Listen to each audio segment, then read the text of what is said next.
ആരും സ്കിപ്പ് ചെയ്ത് ഓടേണ്ട, പ്രധാനപ്പെട്ട ഒരു വിഷയമാണ്. കൂടെ ചൂടിയിട്ടാണ് പറയുന്നത്. വോയിസ് ക്ലിയർ ഉണ്ടാകും എന്ന് കരുതുന്നു. കോയി ഫിഷ് മഴവെള്ളം തട്ടിയാൽ എന്തെങ്കിലും സംഭവിക്കുമോ എന്നുള്ളത് എല്ലാവരുടെയും, കോയി ഫിഷ് വളർത്തുന്ന എല്ലാവരുടെയും ഒരു ഡൗട്ടാണ് ഉള്ളത്. അതുകൊണ്ട് തന്നെയാണ് ഞാനൊരു വീഡിയോ തയ്യാറാക്കിയത് ഈ മഴയത്തും. അപ്പോൾ ചോദ്യം വ്യക്തമാണല്ലോ, മഴവെള്ളം തട്ടിയാൽ ഫിഷ് ചാകുമോ എന്നുള്ളതാണ്.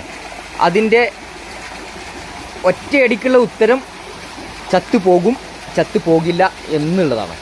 എന്താണ് ഞാൻ അങ്ങനെ പറയാൻ കാരണം എന്നല്ലേ, നല്ല രീതിയിലുള്ള ബയോഫിൽട്രേഷൻ ഇല്ലാത്ത പോണ്ടാണ് എന്നുണ്ടെങ്കിൽ മഴവെള്ളം തട്ടുമ്പോൾ നമ്മുടെ വെള്ളത്തിൻ്റെ pH മാറ്റം വരികയും അതുകൊണ്ട് ഫിഷുകൾ ചത്തുപോകുകയും ചെയ്യും. ഒന്നാമത്തെ കാരണം ഇതാണ്. അതാണ് ചത്തുപോകും എന്ന് പറയാനുള്ള കാരണം. ചത്തുപോകില്ല എന്ന് പറയാനുള്ള കാരണം, നല്ല രീതിയിലുള്ള ബയോഫിൽട്രേഷനുകൾ ഒക്കെ ഒരുക്കി കൊടുത്തിട്ടുള്ള കോയി ഫിഷ് പോണ്ടാണ് എന്നുണ്ടെങ്കിൽ ഒരിക്കലും തന്നെ നമ്മുടെ മഴവെള്ളം തട്ടിയാൽ നമ്മുടെ കോയി ഫിഷ് ചത്തുപോകില്ല എന്നതാണ് അതിനുത്തരം. ഇതുമായി ബന്ധപ്പെട്ടിട്ട് വിശദമായിട്ട് ഞാനൊരു വീഡിയോ ചെയ്തിട്ടുണ്ട്. അതിന് ലിങ്ക് ഞാൻ താഴെ കൊടുത്തിട്ടുണ്ട്. ആവശ്യക്കാരുണ്ടെന്നുണ്ടെങ്കിൽ അതിൽ കയറി കാണാവുന്നതാണ്. അപ്പോൾ ശരി, മറ്റൊരു വിഷയവുമായി വീണ്ടും കാണാം. താങ്ക്